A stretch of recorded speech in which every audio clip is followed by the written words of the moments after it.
নবী মক্কার অবস্থা বেশি ভালো না, আপনাকে হিজ্জত করা লাগবে, মদিনায় চলে যাওয়া লাগবে।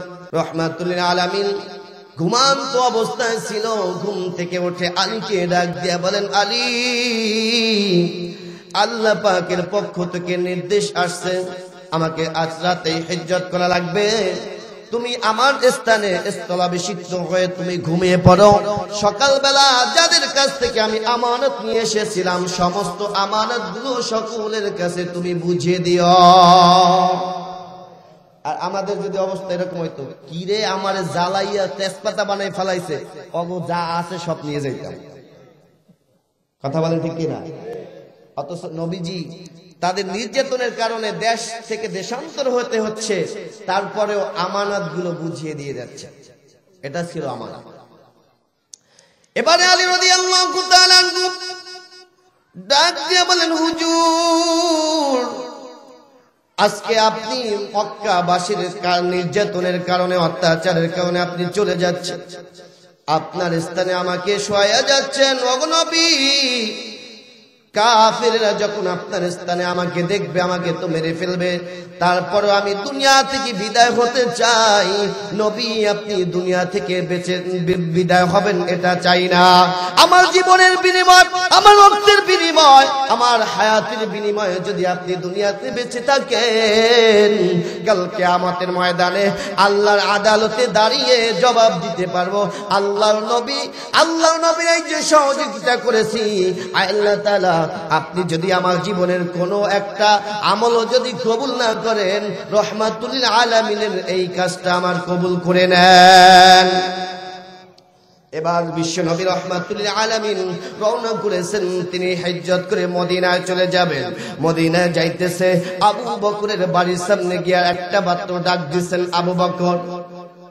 সঙ্গে সঙ্গে আবু বকর ডাক দিয়ে লাব্বাইক ওয়া সাদিক ইয়া রাসূলুল্লাহ। আল্লাহ নবী ডাক দিয়ে বলে, আবু বকর, একটা মাত্র ডাক দিলাম গভীর রজনীতে, কোনো কথা বললা না, কোনো আওয়াজ ছাড়াই এমনিতে সাথে সাথে তুমি লাব্বাইক বললা। আবু বকর, তুমি কি রাত্রবেলা ঘুমাও না? আবু বকর, তোমার কি ক্লান্তি ধরে না? আবু বকর ডাক দিয়ে বলে, হুজুর, আজকে রাত্রই নয়, আপনি 6 মাস পূর্বে যেদিনকে বলেছিলেন আবু বকর মক্কা থেকে মদিনা হিজ্জত করা লাগবে, ওই দিন থেকে আমি আবু বকর একদিনও বিছানার সাথে পিঠ লাগাই না। শুধু তাই নয় নবী, আমি শুধু ঘুমাই না তা নয়, আমার 6 বছরের সন্তান আসমাও ঘুমায় না। আল্লাহু আকবার বলেন। আমার এই 6 বছরের সন্তান আসমা প্রতিদিন আপনার জন্য রুটি বানায়। দীর্ঘ পথ সফর করবেন, আপনার তো খাবারের দরকার হবে, নাস্তার প্রয়োজন হবে। আমার এই সন্তান প্রতিদিন রাত্রবেলা রুটি বানায়, আবার সকালবেলা আপনি যখন না আসেন, সকালবেলা আমরা সবাই খেয়ে ফেলি, পরের দিন আবার রাত্রবেলা আপনার জন্য রুটি বানায়। এই রকম করতে করতে একদিন 2 দিন নয়, আজকে 6 মাস পর্যন্ত আপনার জন্য প্রতি রাতে রাস্তা রেডি থাকে। এইভাবে করে করে আল্লাহ নবী মদিনার দিকে আবু বকরকে নিয়ে আসছেন। এবার আবু বকর একবার ডানে যায়, একবার বামে যায়, একবার সামনে যায়, একবার পিছনে যায়।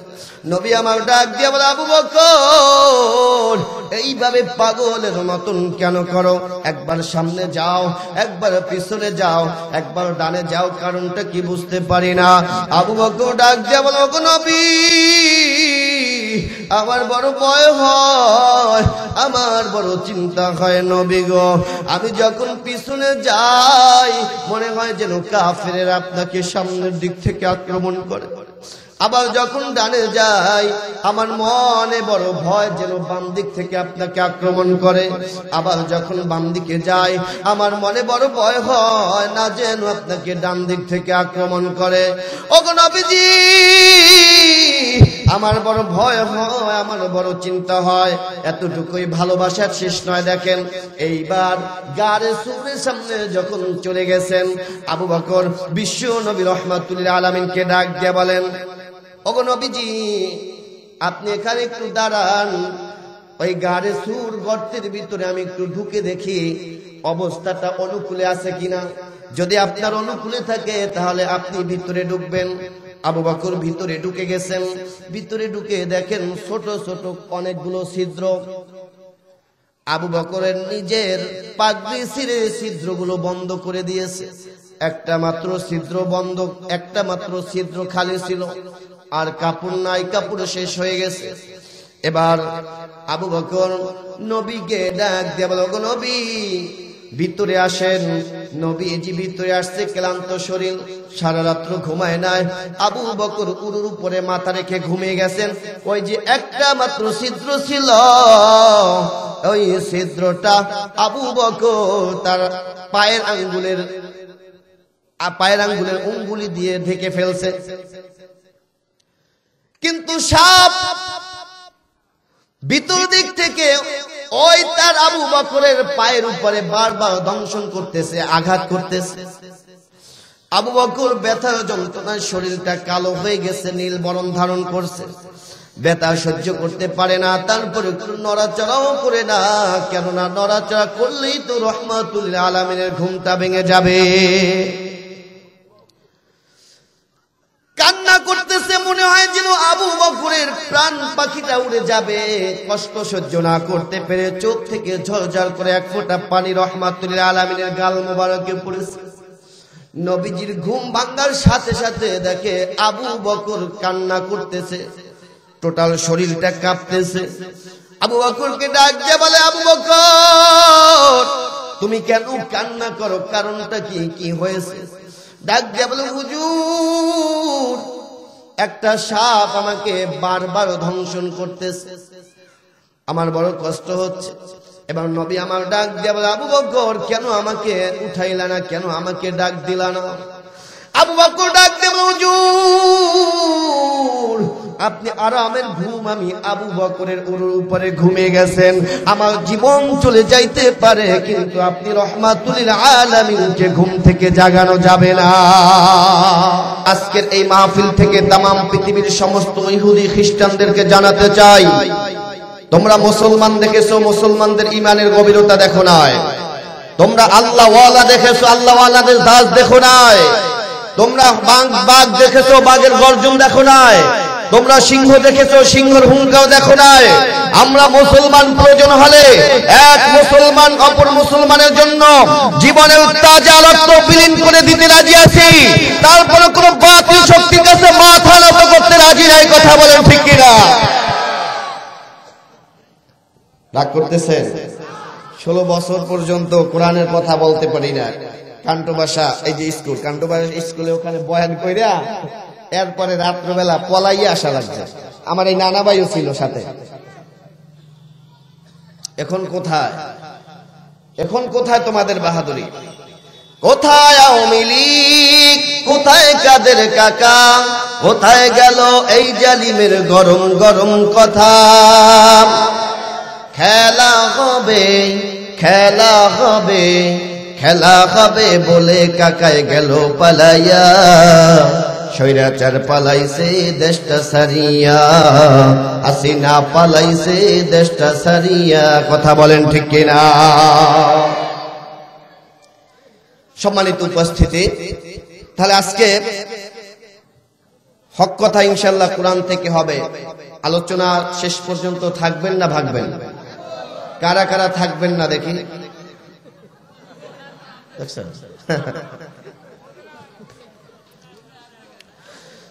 আল্লাহ পাক রব্বুল আলামিন তামাম পৃথিবীর সমস্ত মানুষদেরকে ডাক দিয়ে বলেন, ও ঈমানদার মুসলমানেরা, আমি আল্লাহ পাক রব্বুল আলামিন অসভ্য মানুষদেরকে সভ্য বানানোর জন্য, বেঈমানদেরকে ঈমানদার বানানোর জন্য, আল্লাহ ভোলা মানুষদেরকে আল্লাহওয়ালা বানানোর জন্য, জাহান্নামী লোকদেরকে জান্নাতি বানানোর জন্য আমি আল্লাহ পাক রব্বুল আলামিন তামাম পৃথিবীতে দুইটা নিয়ামত দান করে দিলাম। যদি বলে সুবহানাল্লাহ। এক নাম্বার নিয়ামত নবী গো,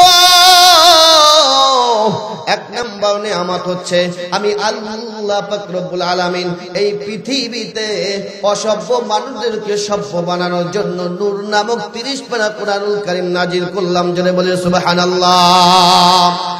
দ্বিতীয় নাম্বার গো নবী, জাহান্নামী লোকদেরকে জান্নাতি বানানোর জন্য, অসভ্য মানুষদেরকে সভ্য বানানোর জন্য, অভদ্র মানুষদেরকে ভদ্র বানানোর জন্য, বেঈমানদেরকে ঈমানদার বানানোর জন্য আমি আল্লাহ রাব্বুল আলামিন বিশ্ব নবী রাহমাতুল লিল আলামিনকে দুনিয়াতে পাঠাইলাম। জোরে বলে সুবহানাল্লাহ। কোরআন জানিয়েছেন ওয়াজআলনাহুম আইম্মাতান ইয়াহদুনা বিআমরিনা ওয়া আওহাইনা ইলাইহিম ফিআলাল খায়রাত। নবী গো, तमाम পৃথিবীর মানুষদেরকে আপনি জানিয়ে দেন তারা যেন কোরআনুল কারীম পেয়ে আনন্দ করে। একটু আওয়াজ দিয়ে বলেন, আমরা কোরআন পেয়ে আনন্দ করব না গান বাজায় আনন্দ করব? কোরআন পেয়ে আনন্দ করবেন, কথা বলেন ঠিক কিনা? অথচ আমাদের দেশের কিছু মানুষ আছে তারা কোরআন পেয়ে আনন্দ করে না, বরঞ্চ ক্ষমতা পেয়ে আনন্দ করে। ক্ষমতা পাওয়ার পরে আনন্দ করবে কারা? আল্লাহ তাআলা বলেন আল্লাযীনা ইম্মাক্কানাহুম ফিল আরদি আকামুস সালাতা ওয়া আতাউয যাকাতা ওয়া আমারু বিল মা'রুফি ওয়া নাহাউনা আনিল মুনকার। আল্লাহ পাক রব্বুল আলামিন বলেন, বান্দা ক্ষমতা পাওয়ার পরে আনন্দ করবে কারা? এক নম্বরে যারা ক্ষমতা পাবে, মুমিন যদি ক্ষমতায় বসে, কোন মুত্তাকিন ঈমানদারও যদি ক্ষমতায় বসে, এক নম্বরে তারা ক্ষমতার চেয়ার পাওয়ার পরে আকামুস সালাহ, এক নম্বরে তারা নামাজের বিল পাস করবে। দ্বিতীয় নম্বরে কোন মুমিন যদি ক্ষমতায় বসে, কোন মুত্তাকিন যদি ক্ষমতার আসনে বসে, দ্বিতীয় নম্বরে তারা যাকাত ভিত্তিক অর্থ ব্যবস্থা কায়েম করবে, কথা বলেন ঠিক কিনা? তৃতীয় নম্বরে সংসদে আইন পাস করে তারা ভালো ভালো কাজগুলো বন্ধ করে দিবে। চতুর্থ নম্বরে মুমিন যদি ক্ষমতা পায়, মুত্তাকিন যদি চেয়ার পায়, তাহলে তারা সংসদে আইন পাস করে ভালো ভালো কাজগুলো চালু করে দিবে। জোরে বলি সুবহানাল্লাহ। পক্ষান্তরে কোন জালিম, কোন অত্যাচারী, কোন স্বৈর শাসক যদি ক্ষমতায় বসে, তারাও কাজ করবে চারটা। কয়টা? আল্লাহ বলেন ইন্নাল মুলুকা ইযা দাখালু ক্বরিয়াতান আফসাদুহা ওয়া জাআলু আ'ইজ্জাতা আহলিহা আদিল্লা ওয়া কাযালিকা ইয়াফআলুন।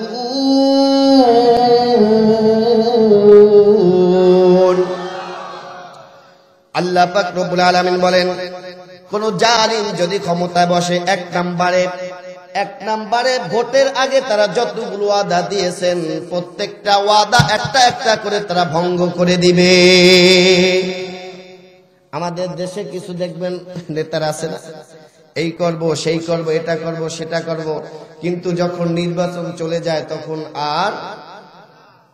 আর কোন ওয়াদা। একজনের এরকম ওয়াদা দিছে, পরে জিজ্ঞাসা করলাম, ভাই এই ওয়াদা যে দিলেন এখন যে একটাও পালন করেন না? কয় এইগুলো হচ্ছে পলিটিক্যাল ওয়াদা, এগুলো নির্বাচনে জিতে গেলে ওয়াদা পালন করতে হয় না। বলি নাউজুবিল্লাহ।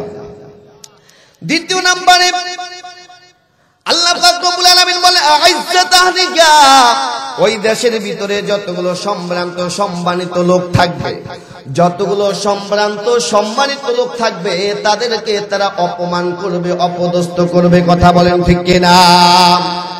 বর্তমানে দেখেন, তাকিয়ে দেখেন, বিগত 16টা বছর পর্যন্ত আলেমরা তাদেরকে এইভাবে কোমর ধরে ধরে জাহান্নাম থেকে বাঁচানোর জন্য চেষ্টা করেছে, কোরআনের কথা বলার জন্য তারা চেষ্টা করেছে, তাদেরকে বুঝানোর জন্য যতগুলো চেষ্টা দরকার সব করেছে, কিন্তু তারা তো আলেমদের কথা শ্রবণ করেই নাই, বরঞ্চ আরো তাদেরকে বেইজ্জতি করার জন্য সবগুলো নীল নকশা তৈরি করেছে, কথা বলেন ঠিক কিনা?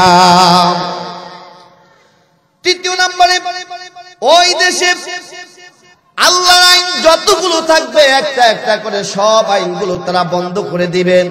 চতুর্থ নাম্বার, এমন কোন জায়গা থাকবে না যেখানে তারা দুর্নীতির আখড়া বানাবে না। এই জন্য মুমিন আমরা চাই পিছনের ইতিহাস থেকে শিক্ষা গ্রহণ করা। পিছনে দেখেছি যারা ক্ষমতায় বসেছে স্বৈরাচারী করেছে এবং ইসলামের পক্ষে কোনো কাজ করে নাই। আজ এই 16টা বছরই শুধু নয়, বিগত 50 থেকে 55 বছর পর্যন্ত আমরা দেখেছি যারা এই ক্ষমতায় আসছে উল্টা আর ইসলামের বিরুদ্ধে কাজ করেছে। কথা বলেন ঠিক কিনা? আগামীতে আর এই মুনাফিক মার্কা লোক আমরা ক্ষমতায় দেখতে চাই না। আগামীর দেশ টুপিওয়ালাদের দেশ, আগামীর দেশ ইসলামের দেশ। কথা বলেন ঠিক কিনা? আইয়ুব খানের শাসন, বঙ্গবন্ধুর ভাষণ, জিয়া কেটেছে খাল, এরশাদের নানান তাল, ফখরুদ্দিন মহিউদ্দিন সব ঘোরার দিন দেখা শেষ। আগামীর বাংলাদেশ কোরআনের বাংলাদেশ, আগামীর বাংলাদেশ টুপিওয়ালাদের বাংলাদেশ, আগামীর বাংলাদেশ ইসলামের বাংলাদেশ। কোন নাস্তিক মুরতাদদেরকে আর ক্ষমতায় দেখতে চাই না, চাই না। কথা বলেন ঠিক কিনা?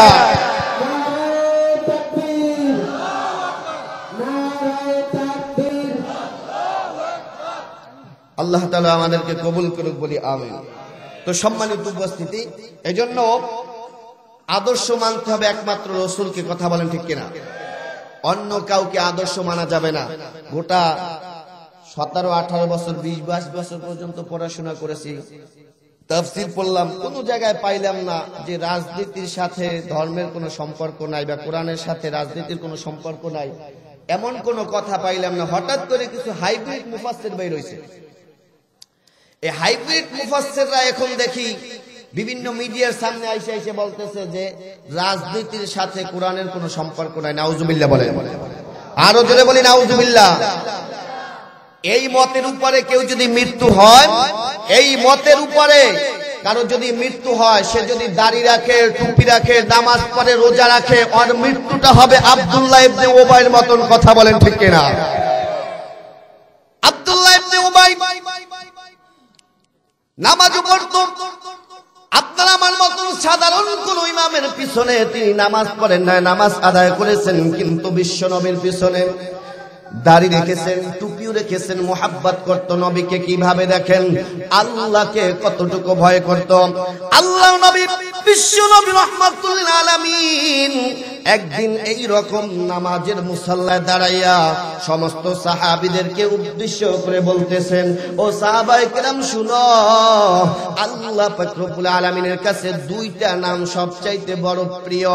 আল্লাহ তাআলা দুইটা নাম বেশি মুহাব্বত করেন, ভালোবাসেন। আব্দুল্লাহর কাছে বলল, এক নাম্বার আল্লাহ তাআলা যে নামটা বেশি মুহাব্বত করে সেইটার নাম হচ্ছে আব্দুল্লাহ, দ্বিতীয় নাম্বার হচ্ছে আব্দুর রহমান। নবীর মুখে এই কথা শোনার সঙ্গে সঙ্গে এই মুনাফিকের সর্দার আব্দুল্লাহ বাড়িতে গিয়েছে। বাড়িতে গিয়ে নিজের নামটাও রাখছে আব্দুল্লাহ, তার সন্তানের নামটাও রাখছে আব্দুল্লাহ। সুবহানাল্লাহ বলেন। তারপরও কিন্তু মুনাফিক হইয়া দুনিয়া থেকে বিদায় হওয়া লাগছে, জাহান্নামের সবচাইতে তলদেশে যাবে। মুনাফিক যাবে কোথায়? কুরআনুল কারীম জানিয়েছেন, ইন্নাল মুনাফিকিনা ফিদ-দারকি আসফালি মিনান নার।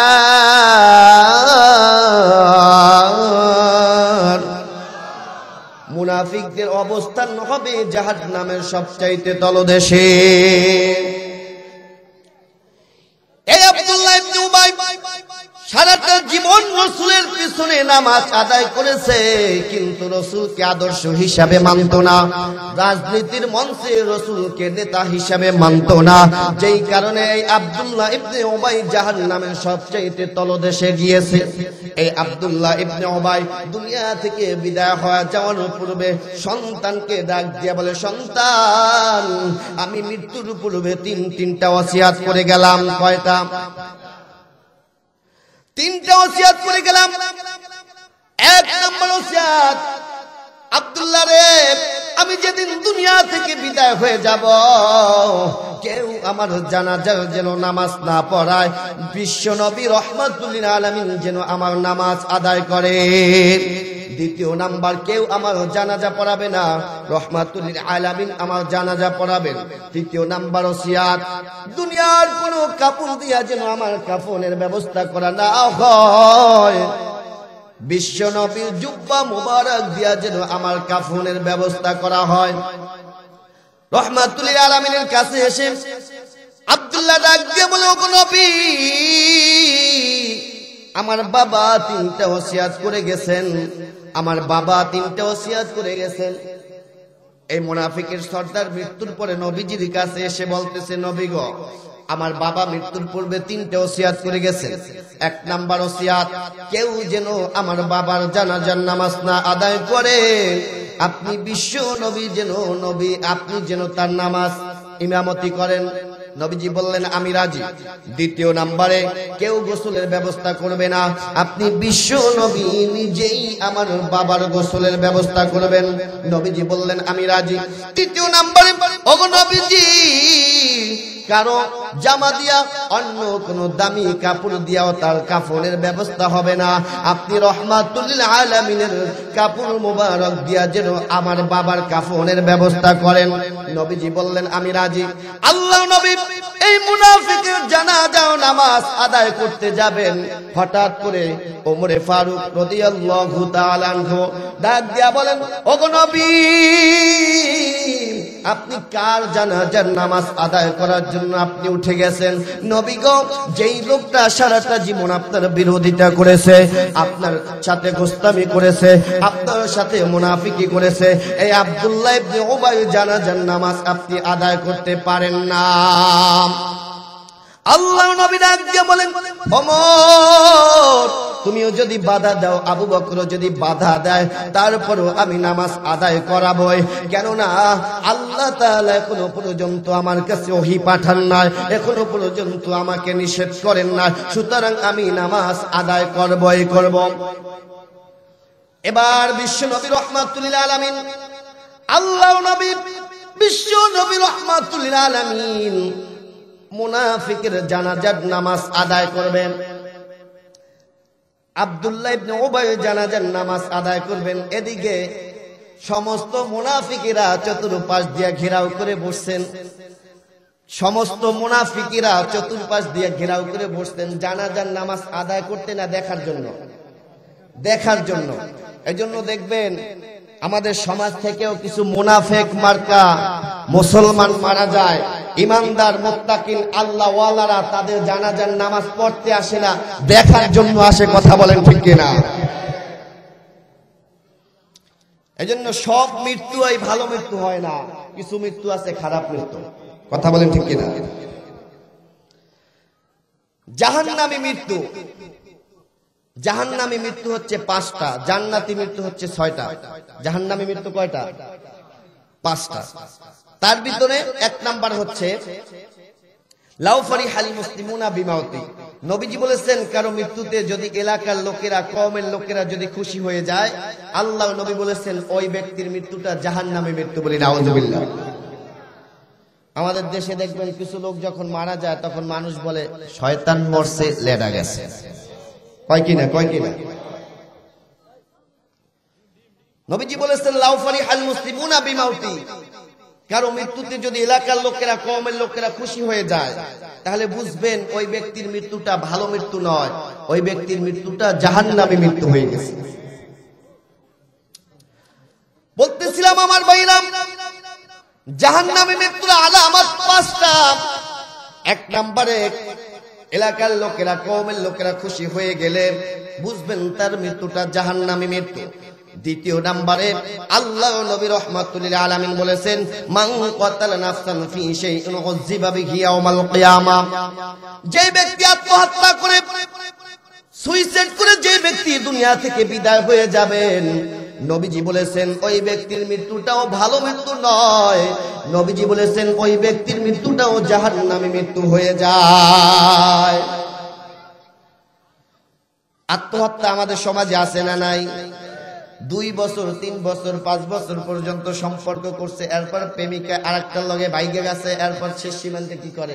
গাঞ্জা খায় অথবা গলায় দড়ি দিয়া এরপরে মরে যায়। আছে না নাই? এই মৃত্যুটা আত্মহত্যা মৃত্যু। এই এমন কোন মৃত্যু যদি কারো হয় তাহলে তার মৃত্যুটাও জাহান্নামী মৃত্যু। আল্লাহ নবী বলেছেন জাহান্নামী মৃত্যুর আলামত।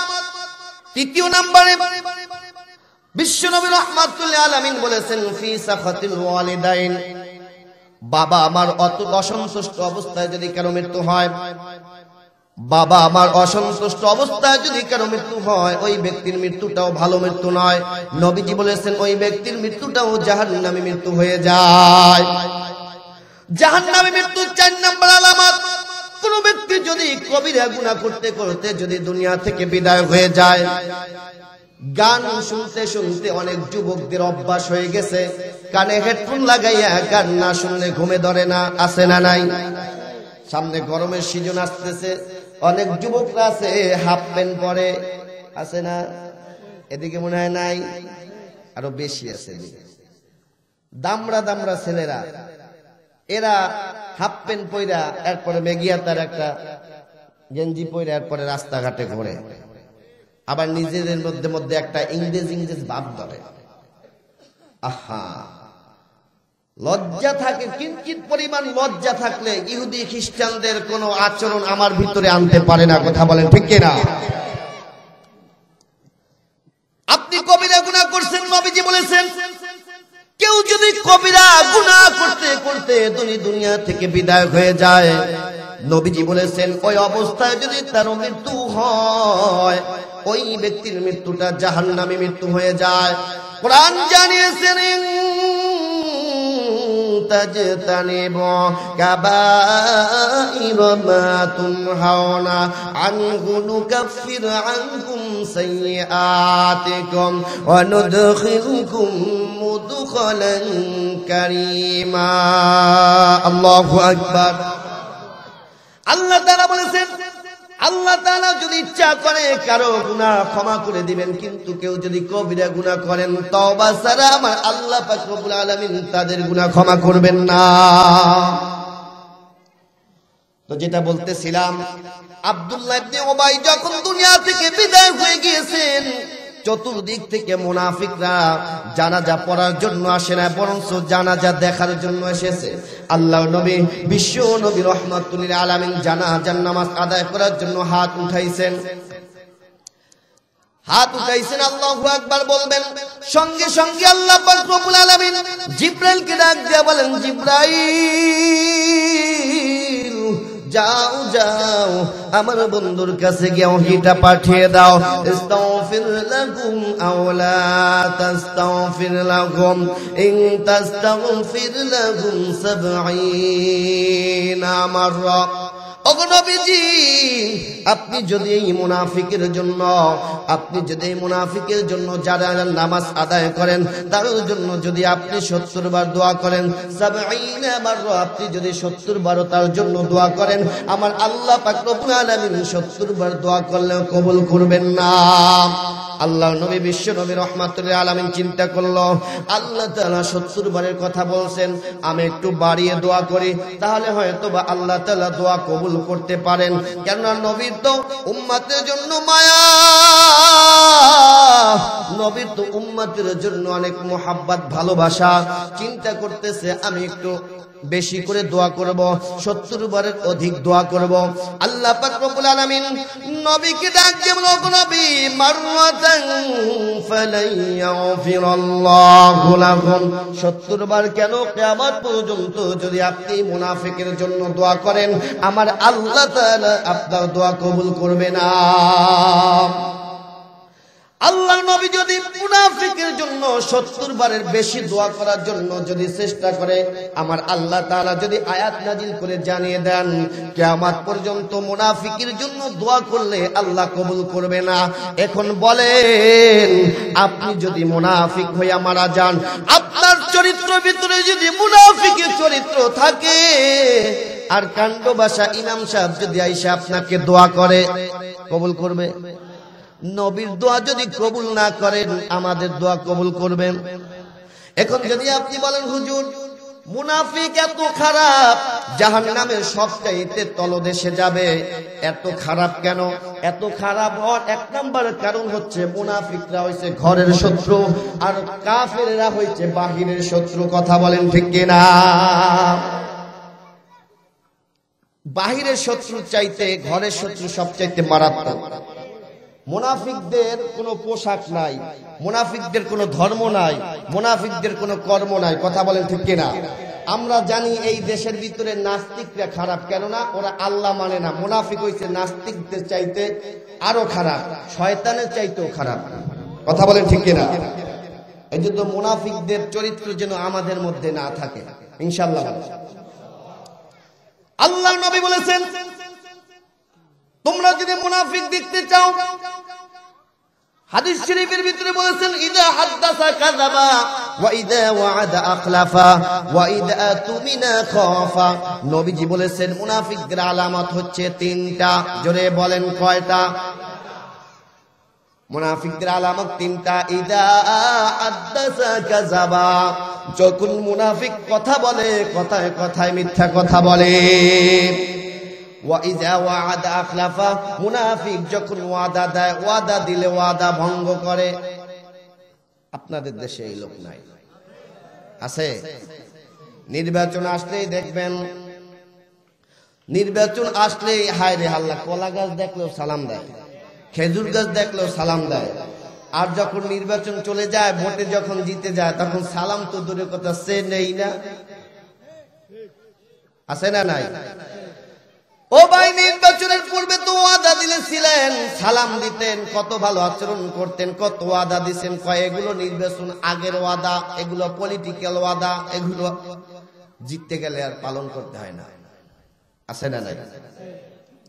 এখন যদি আপনি বলেন তৃতীয় নাম্বার আলামত কি, আল্লাহ নবী বলেছেন ওয়াইদা তুমিনা খাফা, যখন আমানত রাখা হয়, আমানতের খেয়ানত করে। ওরে মুমিন, আমানতের খেয়ানত করে, এটাও কিন্তু মুনাফিকের আলামত। ওই যে করোনার সময় দেখছিলাম, করোনার সময় দেখছিলাম জনগণের জন্য তেল দিছিল, উল্টা তেল আরো খাটের তলে গিয়া ঢুকছে, জিনে ঢুকাইছে, ফেরেশতায় ঢুকাইছে, কারা ঢুকাইছে? এজন্য আমানতের খেয়ানত করে, এটাও মুনাফিকের আলামত।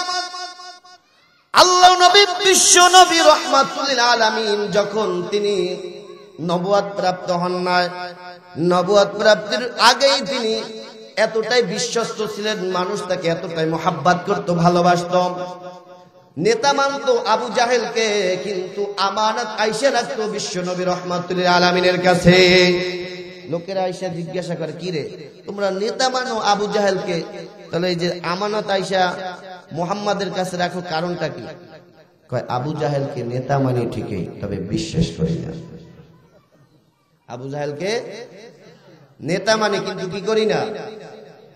বিশ্বাস করি না। আমার ভাইরা, আমার বন্ধুগণ, নবীজি কিভাবে আমানত হেফাজত করেছেন ভালো করে শুনে নেন। নবীজি যখন ইসলাম ধর্ম গ্রহণ করল, নবুয়ত প্রাপ্ত হলো, মানুষদেরকে যখন ইসলামের দাওয়াত দেওয়া শুরু করেছে, মক্কার কাফের বেঈমানেরা বিশ্ব নবী রাহমাতুল আলামিনকে এমন ভাবে জুলুম, অত্যাচার, নির্যাতন করা শুরু করেছে। আল্লাহ পাক রব্বুল আলামিন নবীকে ডাক দিয়ে বলে, ওগো নবী,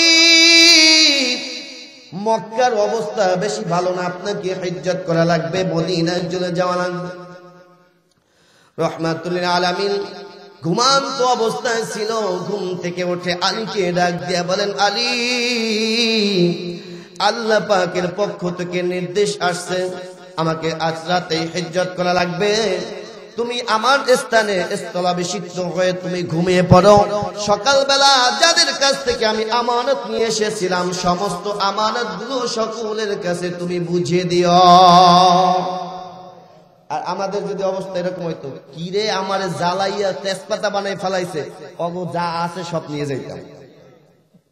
কথা বলেন ঠিক কিনা? অথচ নবীজি তাদের নির্যাতনের কারণে দেশ থেকে দেশান্তর হতে হচ্ছে, তারপরেও আমানত গুলো বুঝিয়ে দিয়ে যাচ্ছে। এটা ছিল আমানত। এবারে আলী রাদিয়াল্লাহু তাআলা আনহু ডাক দিয়ে বলেন, হুজুর, আজকে আপনি মক্কাবাসীর নির্যাতনের কারণে, অত্যাচারের কারণে আপনি চলে যাচ্ছেন, আপনার স্থানে আমাকে শোয়া যাচ্ছেন। ওগো নবী, কাফেররা যখন আপনার স্থানে আমাকে দেখবে, আমাকে তো মেরে ফেলবে, তারপরও আমি দুনিয়া থেকে বিদায় হতে চাই। নবী আপনি দুনিয়া থেকে বিদায় হবেন এটা চাই না। আমার জীবনের বিনিময়, আমার রক্তের বিনিময়, আমার হায়াতের বিনিময়ে যদি আপনি দুনিয়াতে বেঁচে থাকেন, কাল কিয়ামতের ময়দানে আল্লাহর আদালতে দাঁড়িয়ে জবাব দিতে পারবো, আল্লাহর নবী এই যে সহযোগিতা করেছি, আল্লাহ তাআলা আপনি যদি আমার জীবনের কোনো একটা আমলও যদি কবুল না করেন, রহমাতুল লিল আলামিনের এই কাজটা আমার কবুল করে নেন। এবার বিশ্ব নবী রহমাতুল লিল আলামিন রওনা করেছেন, তিনি হিজ্জত করে মদিনায় চলে যাবেন। মদিনায় যাইতেছে, আবু বকরের বাড়ির সামনে গিয়ে একটা মাত্র ডাক দিয়েছেন, আবু বকর। সঙ্গে সঙ্গে আবু বকর ডাক দিয়ে লাব্বাইক ওয়া সাদিক ইয়া রাসূলুল্লাহ। আল্লাহর নবী ডাক দিয়ে বলে, আবু বকর একটা মাত্র ডাক দিলাম গভীর রজনীতে, কোনো কথা বললা না, কোনো আওয়াজ ছাড়াই এমনিতে সাথে সাথে তুমি লাব্বাইক বললা। আবু বকর তুমি কি রাত্রবেলা ঘুমাও না? আবু বকর তোমার কি ক্লান্তি ধরে না?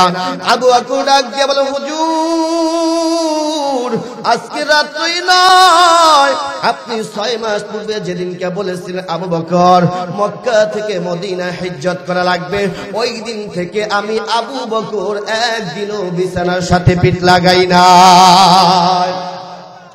শুধু তাই নয় নবী, আমি শুধু ঘুমাই না তা নয়, আমার 6 বছরের সন্তান আসমাও ঘুমায় না। আল্লাহু আকবার বলেন। আমার এই 6 বছরের সন্তান আসমা প্রতিদিন আপনার জন্য রুটি বানায়।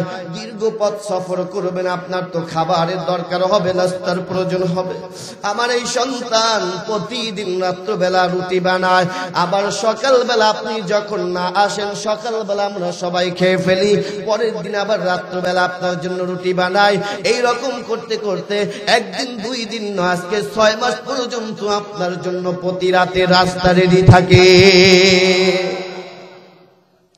এইভাবে করে করে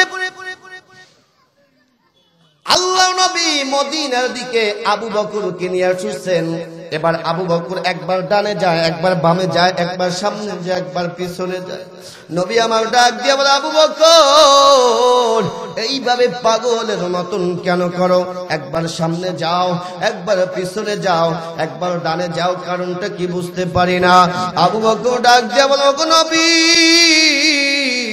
আমার বড় ভয় হয়, আমার বড় চিন্তা হয় নবী গো। আমি যখন পিছনে যাই মনে হয় যেন কাফেররা আপনাকে সামনের দিক থেকে আক্রমণ করে, আবার যখন ডানে যাই আমার মনে বড় ভয় যেন বাম দিক থেকে আপনাকে আক্রমণ করে, আবার যখন বাম দিকে যাই আমার মনে বড় ভয় হয় না যেন আপনাকে ডান দিক থেকে আক্রমণ করে। ওগো নবীজি আমার বড় ভয় হয়, আমার বড় চিন্তা হয়।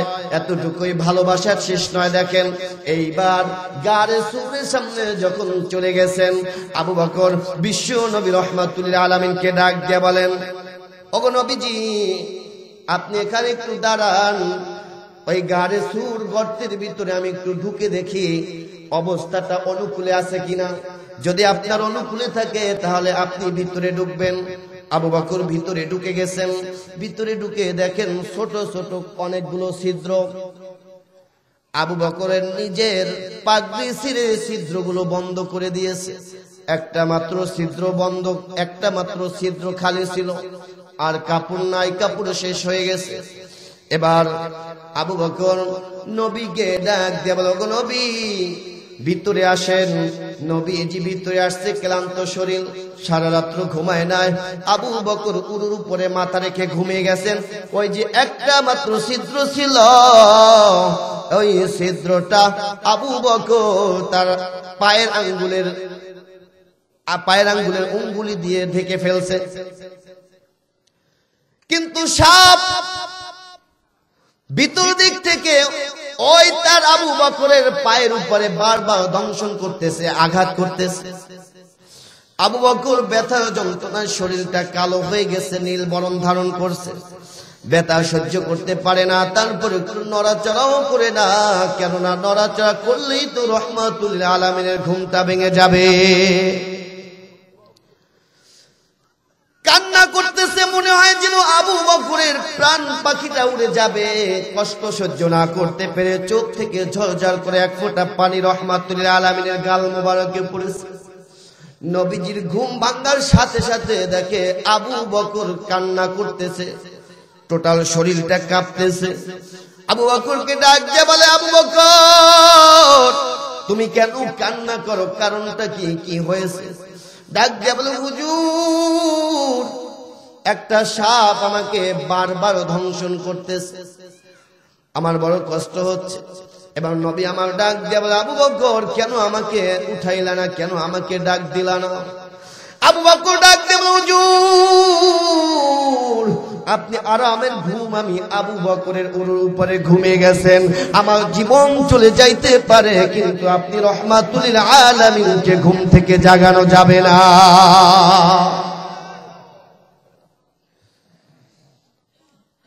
এবার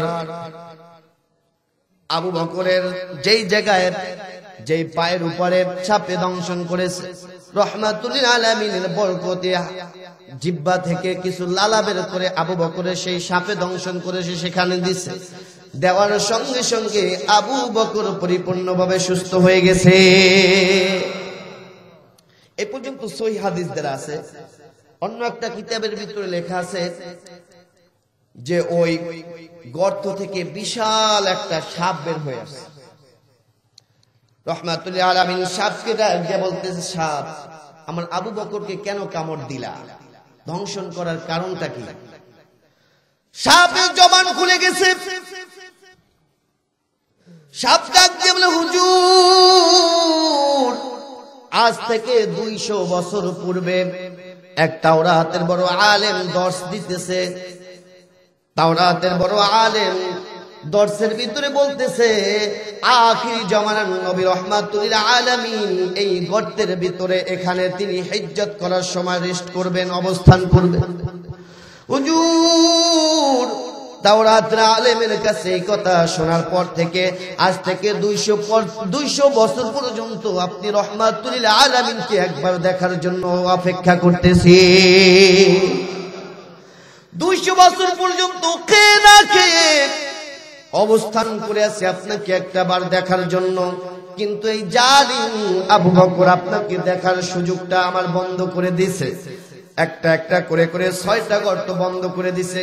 ভাবছিলাম একটা গর্ত বাকি আছে, এটা দিয়ে আপনাকে দেখতে পারবো, কিন্তু এই আবু বকর পায়ের আঙ্গুলি দিয়া একটা গর্ত সেটাও বন্ধ করে দিয়েছে। আমার নবীর ইশকের জ্বালা, ইশকের মোহাব্বত আর সহ্য করতে না পেরে, ওগো নবী আপনাকে একটা নজর দেখার জন্য আমি এই আবু বকরের পায়ের ভিতরে দংশন করে দিছি। একটা সাপ যদি নবীকে মোহাব্বত করতে পারে, একটা সাপ যদি নবীকে এত ভালোবাসা দেখাইতে পারে, আর আমাদের মধ্যে আজকে ভালোবাসা নাই, নবীর প্রতি মোহাব্বত নাই, নবীর প্রতি ভালোবাসা নাই, কথা বলেন ঠিক কিনা? আজকে আমাদের মোহাব্বত ভালোবাসা আসছে শুধুমাত্র নেতার মধ্যে, কথা বলেন ঠিক কিনা? অমুক ভাইয়ের চরিত্র ফুলের মতন পবিত্র, নামাজ পড়ে না এক ওয়াক্ত, গাঁজা খায় 5 ওয়াক্ত, কথা বলেন ঠিক কিনা? এজন্য সামনে নেতা চাই ইসলামিক আল্লাহওয়ালা নেতা, কথা বলেন ঠিক কিনা? আপনি যাকে নির্বাচনে ভোট দিবেন, আপনি যাকে সাপোর্ট করবেন, এ যদি জেনাখোর হয়, এ যদি খারাপ কাজ করে, এ যদি গম চুরি করে, আপনার ভোটের কারণে আপনি কিন্তু এই গুনাহের একটা অংশ আপনার আমলনামায় চলে আসবে। কুরআন জানিয়েছেন, মাই ইয়াশফা শাফাআতান হাসানাতান ইয়াকুল লাহু নাসীবুম মিনহা ওয়া মান ইয়াশফা শাফাআতান সাইয়্যাতান ইয়াকুল লাহু কিফলুম মিনহা ওয়া কানা আল্লাহু আলা কুল্লি শাইইন মুকীতা।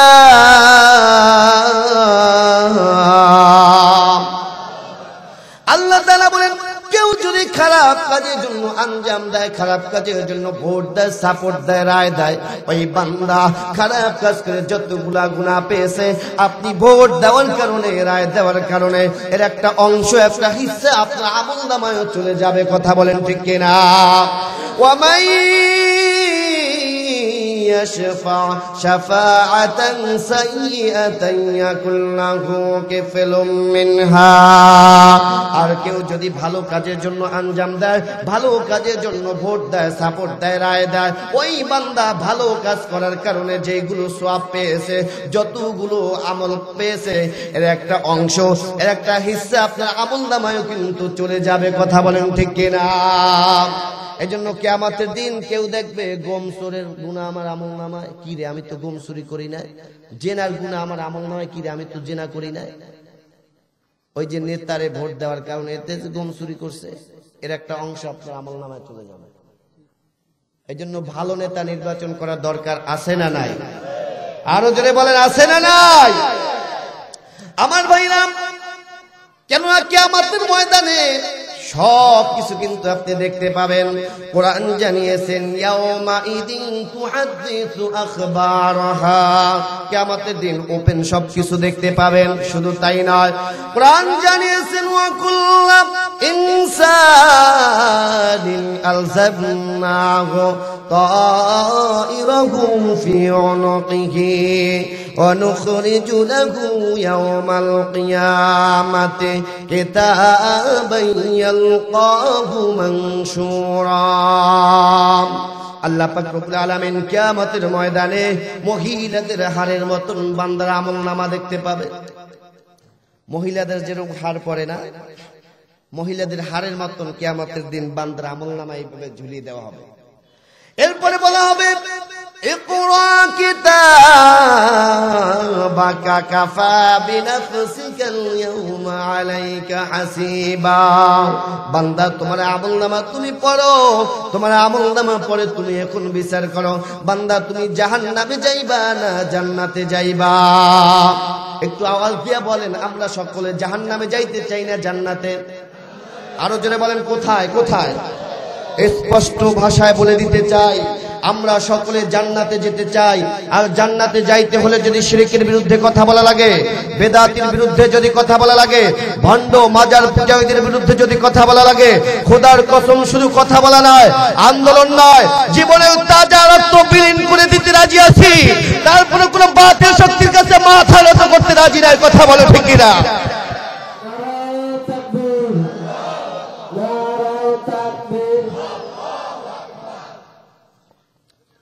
আল্লাহ তাআলা আমাদের সকলকে কবুল করুক বলে আমিন। তো কিয়ামতের দিন সবকিছু ওপেন দেখতে পাবেন।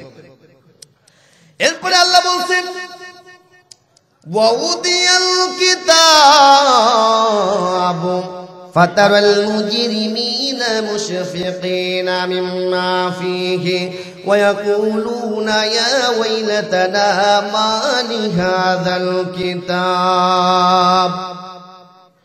আল্লাহ পাক রব্বুল আলামিন বলেন, বান্দা নিজের আমলনামা দেখার পরে ভীতি সন্তুষ্ট হয়ে বলবে, ভীতি সন্তুষ্ট হয়ে ডাক দিয়ে বলবেন মালি হাদাল কিতাব, মালি হাদাল কিতাব, মালি হাদাল কিতাব। আল্লাহ, এটা কেমন একটা কিতাব, যেই কিতাবের ভিতরে লা ইউগাদিরু সগীরাতাও ওয়ালা কাবীরা।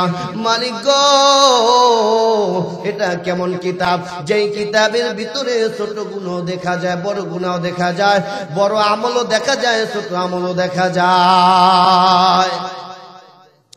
কেউ যদি নামাজ পড়ে সেটাও কিন্তু কিয়ামতের দিন বান্দা দেখতে পাবে। আবার যদি কেউ নামাজ নাও পড়ে কিয়ামতের দিন সেটাও দেখতে পাবে। কথা বলেন ঠিক কিনা? আমাদের দেশে দেখবেন মসজিদ একটা বিশাল, কিন্তু নামাজি নাই, আছে? সারা সপ্তাহ মসজিদে খালি, নামাজ পড়ার মানুষ নাই। মাশাআল্লাহ, শুক্রবারে লোকের দেখি অভাব নাই, আছে না নাই? তাও আসে, কিন্তু আসবে সবার শেষে, যাইব সবার আগে। প্রতিযোগিতা, হ্যাঁ, আসে তাও সবার শেষে, আসে তাও সবার শেষে রুকু পায় টান টান। ওরা কেমন মুসলমান, ওরা কেমন মুসলমান, কথা বলেন ঠিক কিনা? কোথাও আজ মাহফিল হইলে সেথায় যাইতে চায় না মন। রাত্র হইলে টিভিতে দেখে সুন্দরী মাইয়ার নাচন। দুই আঙ্গুলের চিপায় ধরে, দুই আঙ্গুলের চিপায় ধরে বিড়ি মারে টান। ওরা কেমন মুসলমান, ওরা কেমন মুসলমান। ওই যে এক চাচা দেখলাম মসজিদ সামনে যায়, গেলাম চাচা আসেন নামাজ পড়তে আসেন। কি রে নামাজ রোজা তো লাগে না। গেলাম তাহলে কিয়ামত পুলসিরাত মিজান হাসর এগুলো পার হবেন কিভাবে? আমার ডাক দিয়ে বলে হুজুর তাহলে শোনেন। কি দা কয় কিরামান কাতিবিন,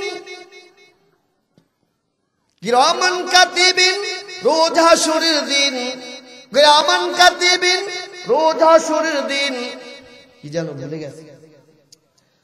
মানে কিরামান কাতিবিন যদি জিজ্ঞাসা করে যে নামাজ পড়ো না কেন, তাহলে তারা বলবে যে আমরা অমুক বাবার লোক ছিলাম, হে আমাকে সুপারিশ করে পার করে দেবে। আছে না এমন ভণ্ডপীর আমাদের দেশে? আছে না নাই? কিয়ামতের দিন আল্লাহর নবীও যদি কারো পক্ষে যদি সুপারিশ করে, আল্লাহ তাআলার পক্ষ থেকে অনুমতি নেওয়া লাগবে। কোরআন জানিয়েছেন ইয়াউমাইযিল লা তানফাউশ শাফাআতু ইল্লা মান আদিনা লাহুর রহমানু ওয়া রাদিয়া লাহু কওলা। সেদিন কারো সুপারিশ কবুল করা হবে না তাকে ব্যতীত যাকে আমার আল্লাহ পাক রব্বুল আলামিন অনুমতি দান করবে। অথচ ওরা কি বলে? ওরা বলে আমার বাবার কাছে মুরিদ হইলে আমার বাবা জান্নাতে নিয়ে যাবে। এটা ভণ্ড কথা, বলেন ঠিক কিনা? কিয়ামতের ময়দানে, হাসরের ময়দানে সমস্ত মানুষগুলো ইয়া নফসি ইয়া নফসি করতে থাকবে, বেকরার হয়ে যাবে। মা সন্তানের পরিচয় দিবে না, সন্তান মায়ের পরিচয় দিবে না, ভাই ভাইয়ের পরিচয় দিবে না, স্বামী স্ত্রীর পরিচয় দিবে না, স্ত্রী স্বামীর পরিচয় দিবে না।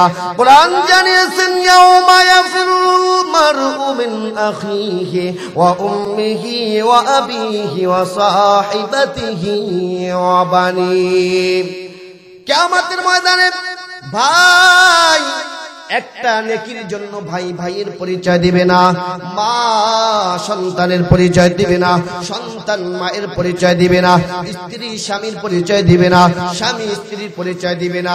এ যুবক, যে স্ত্রীর জন্য হারাম উপার্জন করেছ, যে স্ত্রীর জন্য হারাম কামাই করলা, কিয়ামতের দিন কিন্তু সে স্ত্রী তোমার আমার কোনো কাজে আসবে না। কথা বলেন ঠিক কিনা?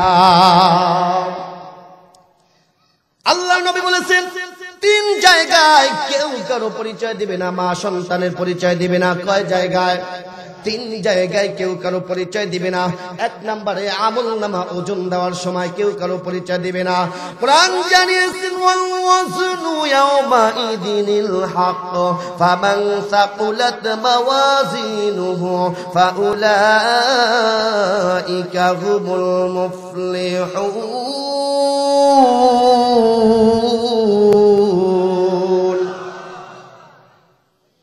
আল্লাহ পাক রব্বুল আলামিন বলেন সেদিন কিয়ামতের দিন সঠিক ওজন করা হবে, যারা আমলনামা ভারী হবে সেই সফল কাম হয়ে যাবে। ওয়ামান খাফফাত মাওয়াজিনুহু ফাউলাইকাল্লাযীনা খাসিরু বিমা কানু বিআয়াতিনা ইয়াযলিমুন।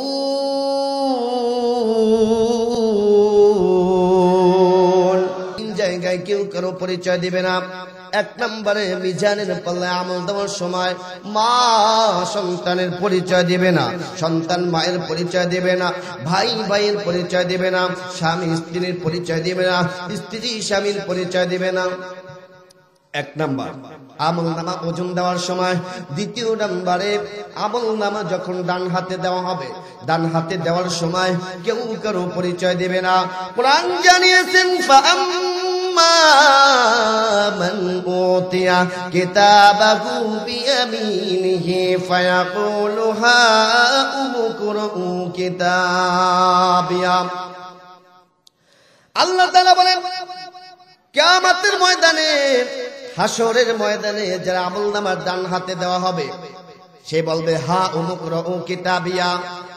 আমাদের দেশে দেখবেন সন্তান যখন এ প্লাস পায়, এ প্লাস পাওয়ার রেজাল্টটা পাওয়ার সাথে সাথে রেজাল্ট নিয়ে দৌড় দিয়ে নানির কাছে যায়, নানার কাছে যায়, খালার কাছে যায়, মায়ের কাছে যায়, গিয়ে বলে নানা দেখছো, নানি দেখছো, দাদা দেখছো, আমি এ প্লাস পাইছি, ভালো রেজাল্ট করছি, ঠিক কিনা? কিয়ামতের ময়দানে বান্দার আমলনামা যখন ডান হাতে দেওয়া হবে, আমলনামা ডান হাতে দেওয়ার পরে বান্দা বলবে হা উমুকরাউ কিতাবিয়া। ও মা কোথায়, বাবা কোথায়, আমার আত্মীয় স্বজন কোথায়, দেখো দেখো, আমি কাফের বেদিনদের মতন চিরকালের জন্য আমি জাহান্নামে যাব না। আমার ভাইরা, আর যারা আমলনামা বাম হাতে দেওয়া হবে, বাম হাতে সাধারণ কোন অবস্থায় দেওয়া হবে না, সাধারণ কোন অবস্থায় দেওয়া হবে না। বাম হাতে দেওয়া হবে এই যে বুকটা, এই বুকটা ছিদ্র করে ভিতর দিক থেকে এই বাম হাতটা পিছনে নেওয়া হবে। পিছনে নেওয়ার পরে বাম হাতে বান্দার আমলনামা দেওয়া হবে। এবার হাত পিছনে, মুখ সামনে, হাত পিছনে মুখ সামনে, দেখতে সমস্যা হইব না। এরপরে গজবের ফেরেশতা এই বান্দাকে ধইরা জোর করে ঘাড় মটকায়া চেহারাটা পিছনের দিকে নিয়ে যাবে, বলে নাউজুবিল্লাহ। এই কঠিন মুহূর্তে বান্দা পরেশান হয়ে যাবে আর ডাক দিয়ে বলে মালিক, জানি না আজকে আমার কি অবস্থা হয়, আমার আমলনামার ডান হাতে আসে না বাম হাতে আসে, আল্লাহ আমার না জানি জাহান্নামে যাওয়া লাগে। চিন্তা করতে থাকবে। এই পেরেশানিতে কেউ কারো পরিচয় দিবে না, মায়ের পরিচয় দিবে না, ভাইয়ের পরিচয় দিবে না, স্ত্রীর পরিচয় দিবে না। তৃতীয় নম্বরে হচ্ছে বান্দা পুলসিরত পার হবার সময় কেউ কারো পরিচয় দিবে না, মা সন্তানের পরিচয় দিবে না, সন্তান মায়ের পরিচয় দিবে না, ভাই ভাইয়ের পরিচয় দিবে না। যেই তোমার আমার মা সারাটা জীবন নিজে না খেয়ে সন্তানকে খাওয়াইছে, নিজে না পরে সন্তানকে পরিধান করাইছে, কিন্তু ওই কিয়ামতের ময়দানে কিন্তু তোমার কোনো কাজে আসবে না। এই নেতা সারাটা জীবন নেতামি করছো, সারাটা জীবন চাপাবাজি করছো, কিন্তু কিয়ামতের ময়দানে কোনো চাপাবাজির কোনো খানা থাকবে না। কথা বলেন ঠিক কিনা? কুসন্তানের বাপ, নেতার বাপ, বাজারে বসে কথায় কথায় একটু তর্ক হইলেই কয় আমারে চেনো, আমি কার বাপ, কয় না? কুসন্তানের বাপ, এইটা আবার বাহাদুরি দেখায় আল্লাহ। আর নেককার সন্তানের বাপ, তারা বাহাদুরি দেখাইবে। কথা বলেন ঠিক কিনা? কেন? নেককার আল্লাহওয়ালা আলেম ওলামা দুনিয়াতে যেভাবে নেতৃত্ব দেবে, কাল কিয়ামতের ময়দানে, হাসরের ময়দানে আলেমরা নেতৃত্ব দিয়ে জান্নাতে নিয়ে যাবে। আল্লাহু আকবার বলেন। এজন্য নেককার সন্তান তৈরি করার দরকার আছে না নাই? এই যে আমি সারা বাংলাদেশে ঘুরে ঘুরে বয়ান করি, বিভিন্ন দেশে গিয়ে বয়ান করি, প্রত্যেকটা মানুষের মূলের দিকে একটা খেয়াল থাকে, টার্গেট থাকে। কথা বলেন ঠিক কিনা? আমি যেথায় থাকি, যেখানে বয়ান করি, কিন্তু আমার গ্রামবাসী এলাকাবাসীর জন্য অন্তরের স্থল থেকে মোহাব্বত ভালোবাসা থাকে, ঠিক কিনা? আপনাদের এলাকার সন্তান মাহমুদুল হাসান ভাই মাওলানা সাহেব, উনি যেথায় যাও, যে অবস্থায় থাকুক না কেন, তার এলাকাবাসীর জন্য একটা মায়া টান মোহাব্বত এটা থাকবে, এটাই স্বাভাবিক। এটা মানুষের রীতিনীতি। এই জন্য একটা সন্তান যদি আলেম বানান, তাহলে লাভ কি হবে? কাল কিয়ামতের ময়দানে, হাসরের ময়দানে আলেম টিকিট নিয়ে ঘুরবে, আপনাকে জান্নাতের টিকিট দিয়া আপনাকে জান্নাত পর্যন্ত পৌঁছে দেবে। আল্লাহু আকবার বলেন। এই জন্য মাহমুদুল হাসান ভাই ওনার একটা মাদ্রাসা পরিচালনা করে, এই যেখানে এই মাদ্রাসা একটা সন্তান দেন, প্রাইমারি সাতানাতা বাদ দিয়া এখানে দেন। অন্তত পক্ষে এই 3টে বছর পড়লে দুনিয়াতে চলার লাইনে যতটুকু দরকার এতটুকু শিক্ষা এলেম অর্জন করতে পারে। আমার ভাইরা, যেটা বলতেছিলাম, হাসরের ময়দানে কেউ কারো পরিচয় দিবে না, মা সন্তানের পরিচয় দিবে না। যেই মা সন্তানের জন্য এত কিছু করেছে, নবীজি বলেছেন ফি সাখাতিল ওয়ালিদাইন, বাবা মার অসন্তুষ্ট অবস্থায় যদি কারো মৃত্যু হয়, ওই ব্যক্তির মৃত্যুটা সাধারণ কোনো মৃত্যু নয়। নবীজি বলেছেন ওই ব্যক্তির মৃত্যুটাও জাহান্নামী মৃত্যু হয়ে যায়। এবার আসেন জান্নাতি মৃত্যুর আলামত 6টা। কয়টা শুনবেন? আমাদের নিকট আত্মীয় স্বজন, বাবা মা, ভাই বোন অনেকেই আমার কাছ থেকে কাছে বসে বসে মারা যাচ্ছে, কিন্তু আমি বুঝতে পারতেছি না ওনার মৃত্যুটা ভালো হয়েছে না খারাপ হয়েছে। আজকে এখান থেকে শুনবো জান্নাত, সংক্ষেপে বলতেছি, জান্নাতি মৃত্যুর আলামত 6টা। কয়টা? আল্লাহ নবী বলেছেন 1 নাম্বার আলামত, নবীজি বলেছেন আত-তাআফিল লিসান ফি লা ইলাহা ইল্লাল্লাহ দাখালাল জান্নাহ। নবীজি বলেছেন যে ব্যক্তি আওয়াজ দিয়া পড়বে লা ইলাহা ইল্লাল্লাহ দাখালাল জান্নাহ, ওই ব্যক্তি আল্লাহর জান্নাতে চলে যাবে। এজন্য নবী বলেছেন মান কানা আখিরু কালামিহি লা ইলাহা ইল্লাল্লাহ দাখালাল জান্নাহ, যেই ব্যক্তির জীবনের শেষ কথাটা হবে লা ইলাহা ইল্লাল্লাহ দাখালাল জান্নাহ, আল্লাহর নবী বলেছেন ওই ব্যক্তি আল্লাহর জান্নাতে চলে যাবে। তাহলে আমাদের শেষ কথাটা হবে কি? আরো আওয়াজ দিয়া বলেন, আমাদের শেষ কথাটা হবে কি? 6 মাস পূর্বে এক ব্যক্তি লাইভে এসে বলতেছে আমার শেষ কথাটা যেন হয় জয় বাংলা জয় বঙ্গবন্ধু। হ্যাঁ, জয় বাংলা জয় বঙ্গবন্ধু এই যে বলতে বলতে সে মরতে পারে। নাউজুবিল্লাহ করে। জয় বাংলা বলতে বলতে আর মগজের ভিতরে শয়তান এসে বাসা করছে। কথা বলেন ঠিক কিনা? আরেকজনে লেখছে কয় আমি যেই দেশের ভিতরে থাকি, এই দেশের ভিতরে বঙ্গবন্ধু শেখ মুজিবুর রহমান জন্মগ্রহণ করছে, এই দেশের ভিতরে আমি কেমনে জুতা পাই দিয়ে আডি, এটা তো তার সাথে একটা বড় বেয়াদবি হইব। এই জন্য আমি যতদিন দুনিয়াতে জীবিত থাকবো ততদিনে এই বাংলার জমিনে আমি জুতা পরিধান করব না। বলি নাউজুবিল্লাহ। তা আমি বললাম তুমি বঙ্গবন্ধু এই দেশের ভিতরে জন্ম নিছে, এই জন্য যদি তোমার জুতা পাই দিলে যদি তার সাথে বেয়াদবি হয়, তাহলে তুমি এই দেশের মধ্যে বইয়া আগো কেমনে? কথা কন না গা, তা তুমি ইন্ডিয়া গিয়ে আগো বেয়াকুব কোতার গোজন। তো সম্মানিত উপস্থিতি, মুমিনের শেষ কথাটা হবে লা ইলাহা। আল্লাহর নবী বলেছেন মান কানা আখিরু কালামিহি লা ইলাহা ইল্লাল্লাহ, যেই ব্যক্তির জীবনের শেষ কথাটা হবে লা ইলাহা ইল্লাল্লাহ, নবীজি বলেছেন দাখালাল জান্নাহ, ওই ব্যক্তি আল্লাহর জান্নাতে চলে যাবে। এজন্য নবীজি বলেছেন লাকিনু মাউতাকুম লা ইলাহা ইল্লাল্লাহ, মুমূর্ষু রোগীর কাছে যখন তোমরা যাবে বারবার কালেমার তালকিন দিবে। মুমূর্ষু রোগীর কাছে গিয়ে 1 নাম্বার আপনার কাজ হচ্ছে তাদেরকে কালেমার তালকিন দেওয়া। কালেমার তালকিন বলতে এটা বুঝায় না, খেয়াল করেন বিষয়গুলো।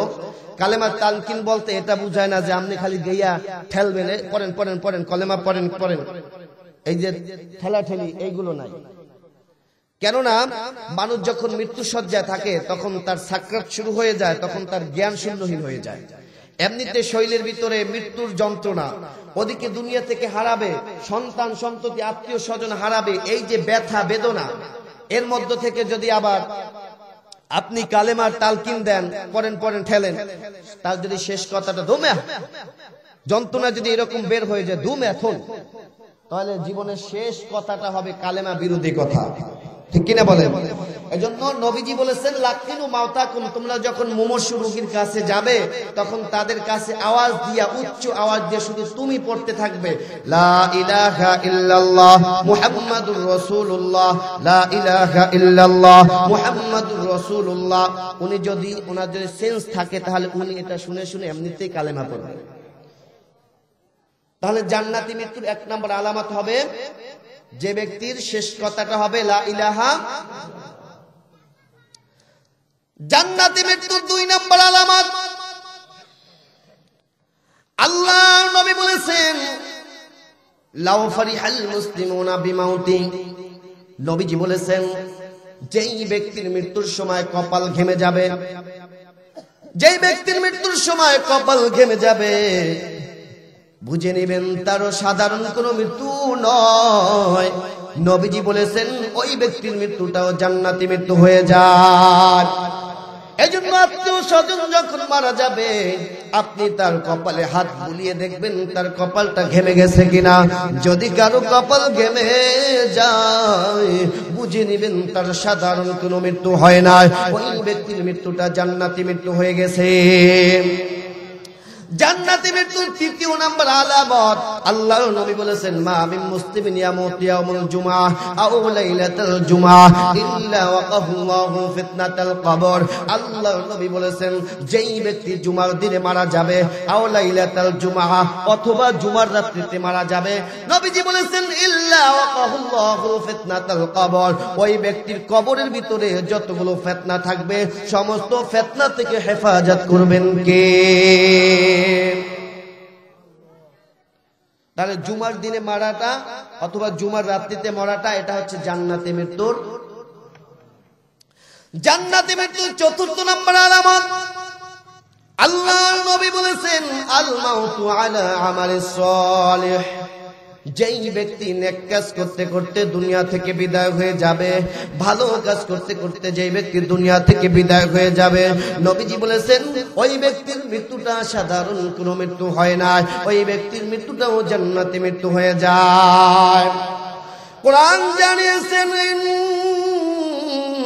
ইন্নাল্লাযীনা আমানু وعملوا الصالحات كانت لهم جنات الفردوس نزلا। যে ব্যক্তি ঈমান আনবে এবং আমলে সালেহ করবে ওই ব্যক্তির জন্য আমার আল্লাহ পাক রব্বুল আলামিন জান্নাতুল ফিরদাউস প্রস্তুত করে রেখেছেন। জোরে বলি আল্লাহু আকবার, আরো জোরে বলি আল্লাহু আকবার। এই জন্য আমলে সালেহ করার দরকার আছে না নাই?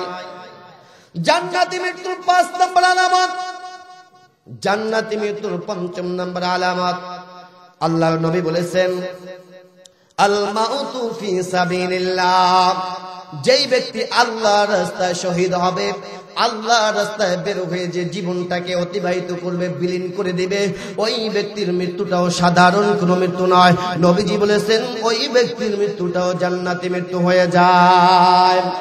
কোরআন জানিয়েছে ওয়ালা তাহসাবান্নাল্লাযীনা কুতিলু ফি সাবিলিল্লাহি আমওয়াতা বাল আহইয়াউন ইনদা রাব্বিহিম ইউরযাকুন।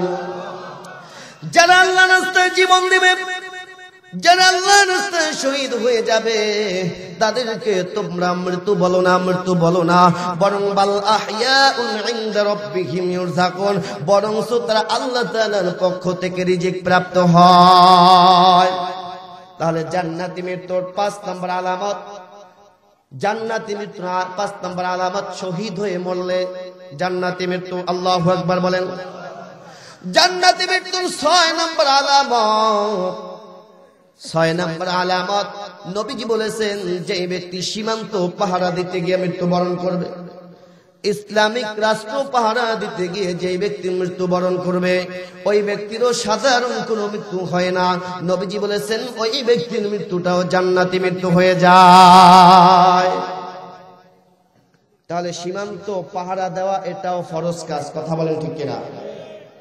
আমার ভাইরা, কয়েকদিন পরে পরে দেখি ভারতের ইন্ডিয়ার দাদা বাবুরা বাংলাদেশের ওই যে কি বলে সীমান্ত এসে এরা সীমান্ত ধাক্কাধাক্কি করে, বাংলাদেশ আইসা দখল করবে, ঠিক কিনা বলেন?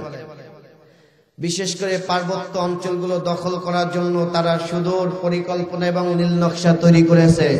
আমরাও আজকে এই কাণ্ডবাসার মাহফিল থেকে তাদেরকে স্পষ্ট ভাষায় বলে দিতে চাই, জানিয়ে দিতে চাই, আমরা মুসলমান যদি এই ইসলামিক রাষ্ট্র যদি পাহারা দিতে গিয়ে যদি মারা যায় আমরা শহীদ হয়ে মৃত্যুবরণ করব, আর যদি বেঁচে থাকি তাহলে গাজী হব।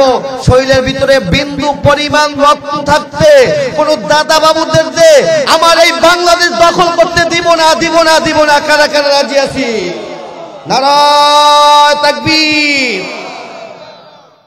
আল্লাহ তাআলা আমাদের সকলকে জান্নাতি মৃত্যু 6টা, এই 6টার মধ্যে সকলকেই মৃত্যু দান করুক, সকলে বলি আমিন। তো বলতেছিলাম 3 জায়গায় কেউ কারো পরিচয় দিবে না। 1 নম্বরে হচ্ছে যখন বান্দা আপনার আমলনামা হাতে দেওয়া হবে। 2 নম্বরে হচ্ছে যখন আপনার পুলসিরাত পার হবার সময় কেউ কারো পরিচয় দিবে না। 3 নম্বরে বান্দা বলতেছিলাম যখন আপনার মিজানের পাল্লায় ওজন দেওয়া হবে আমলনামা, ওই সময় কেউ কারো পরিচয় দিবে না। মা সন্তানের পরিচয় দিবে না, সন্তান মায়ের পরিচয় দিবে না। বলতেছিলাম যেই মা সন্তানের জন্য এত কিছু করেছে, যেই মা সন্তানের জন্য নিজে না খেয়ে সন্তানকে খাওয়াইছে, কিন্তু কিয়ামতের ময়দানে মা সন্তানের পরিচয় দিবে না। এজন্য মুমিন নিজের আমল নিজে করা লাগবে। যেহেতু কিয়ামতের ময়দানে, হাসরের ময়দানে যতক্ষণ পর্যন্ত 5টা প্রশ্নের জবাব দিতে পারবা না, ততক্ষণ পর্যন্ত পায়ের গোড়ালি এক স্থান থেকে অপর স্থানে লড়ানোর কোনো সুযোগ থাকবে না। হাদিস শরীফের ভিতরে নবীজি বলেছেন, লা ইয়াজালু কাদামা ইবনু আদম হাত্তা ইউসআলা আন খামসিন আন উমরিহি ফীমা আফনা ওয়া আন শাবাবিহি ফীমা আবলা ওয়া আন মালিহি মিন আইনা ইকতাসাবা ওয়া ফীমা আনফাকা ওয়া মাযা আমিলা বিমা আলিমা। কিয়ামতের ময়দানে 5টা প্রশ্নের জবাব বান্দা না দেওয়া পর্যন্ত পায়ের গোড়ালি এক স্থান থেকে অপর স্থানে লড়ানোর কোনো সুযোগ থাকবে না। যারা গান গায়, কয় দয়াল বাবা কেবলা খাবা আইনাল কারিগর, গান গাইয়ে গাইয়া মনে করে যে হেরা পার করে দিব না। পার করতে পারবো? কথা বলেন। নিজের হিসাব নিজের দিয়া যাওয়া লাগবে। এটা হচ্ছে খ্রিস্টানদের আকীদা, যে নিজের হিসাব, তাদের উম্মতের হিসাব সব খ্রিস্টানদের ঈসা নবী দিয়ে দিব। এই আকীদা করা, আকীদা পোষণ করে তারা পৃথিবীর যত আকাম কুকাম আছে, সমস্ত আকাম কুকামের মূল হুতাও খ্রিস্টানরা। কথা বলেন ঠিক কিনা? কিন্তু আল্লাহ বলেন, লা তাজিরু ওয়াজিরাতু উযরা উখরা, আমি আল্লাহ পাকের বিচার আদালতে একের পাপের সাজা অপরকে দেওয়াও হবে না। আমার পাপের সাজা আমার মাকে দেওয়া হবে না, আমার পাপের সাজা আমার স্ত্রীকে দেওয়া হবে না, আমার পাপের সাজা আমার ভাইকে দেওয়া হবে না। কেউ কারো পাপের সাজা কেউ নিবে না। নিজে যতটুকু পাপ করব অতটুকু পাপের সাজা নিজেরই নিতে হবে। এজন্য সম্মানিত উপস্থিতি, 5 ওয়াক্ত নামাজ পড়া দরকার আছে না নাই? কয় ওয়াক্ত? সবাই বলেন। নামাজ আল্লাহ তাআলা কয় ওয়াক্ত ফরজ করছেন? আল্লাহ তাআলা বলেছেন, কোন বান্দা যদি 5 ওয়াক্ত নামাজ জামাতের সাথে আদায় করে গো, আমি আল্লাহ পাক রব্বুল আলামিন খুশি হইয়া ওই বান্দার আমলনামায় 50 ওয়াক্ত নামাজের সওয়াব দান করে দিব। আল্লাহর নবী বিশ্ব নবী রাহমাতুল্লিল আলামিন যেদিনকে মেরাজে যায়, মেরাজে যাওয়ার পরে জান্নাত ভ্রমণ করেছে, জাহান্নাম ভ্রমণ করেছে। আল্লাহ পাক রব্বুল আলামিন নবীজিকে 50 ওয়াক্ত নামাজ দিয়েছেন। কয় ওয়াক্ত? 50 ওয়াক্ত নামাজ দিয়েছেন। এবার নবীজি 50 ওয়াক্ত নামাজ দিয়ে আসতেছেন। প্রতিমধ্যে পয়গম্বর মুসা নবীর সাথে সাক্ষাৎ। মুসা নবী ডাক দিয়া বলেন, ওগো নবী, আল্লাহ তাআলা আপনাকে কি দিয়েছেন? বলে 50 ওয়াক্ত নামাজ দিয়েছেন। মুসা নবী বলেন, নবী গো, আমার উম্মতদেরকে মাত্র 2 ওয়াক্ত নামাজ দিয়েছিল, আমার উম্মতেরা 2 ওয়াক্তই নামাজ আদায় করতে পারে না, আপনার উম্মতেরা 50 ওয়াক্ত নামাজ আদায় করতে পারবে না। যান যান কমাইয়া নিয়ে আসেন। নবী আমার গেলেন, কমাইয়া নিয়ে আসতেন। 5 ওয়াক্ত কমাইছেন, 45 ওয়াক্ত নিয়ে আসছেন, আবার কমাইছেন, আবার কমাইছেন, কমাইতে কমাইতে মাত্র 5 ওয়াক্ত নিয়ে এসেছেন। এবং নবীর আমার মনটা খারাপ। আল্লাহ পাক রব্বুল আলামিনকে ডাক দিয়া বলেন, আয় মালিক, অন্য নবীদের হায়াত ছিল অনেক বেশি, তাদের উম্মতের হায়াতও ছিল অনেক বেশি, তারা বেশি বেশি হায়াত পাইয়া বেশি বেশি নেক আমল করত। আমার উম্মতের হায়াত কম, আমার উম্মত সেই পরিমাণ আমল কিভাবে করবে? আল্লাহ পাক রব্বুল আলামিন নবীকে ডাক দিয়া বলে, ওগো নবী, আপনার কোনো চিন্তা নাই, আপনার কোনো টেনশন নাই, আপনার উম্মতদেরকে জানিয়ে দেন আপনার কোন উম্মত যদি 5 ওয়াক্ত নামাজ আদায় করে, আমি আল্লাহ তাআলা খুশি হইয়া তার আমলনামায় 50 ওয়াক্ত নামাজের সওয়াব দান করে দিব। শুধু তাই নয় নবী, আপনার উম্মতের হায়াত কম, কিন্তু এই অল্প হায়াতের ভিতরে আমি আল্লাহ তাআলা বরকত দিব অনেক বেশি। আপনার উম্মতের হায়াতের জিন্দেগিতে যদি রমজান মাসটা আমার ইবাদত, আমার বন্দেগী, আমার ইবাদতের ভিতরে যদি কাটিয়ে দেয়, আমি আল্লাহ পাক রব্বুল আলামিন খুশি হইয়া ওই বান্দার একটা রাত্রের বিনিময়ে 1000 মাসেরও বেশি সওয়াব দান করে দিব।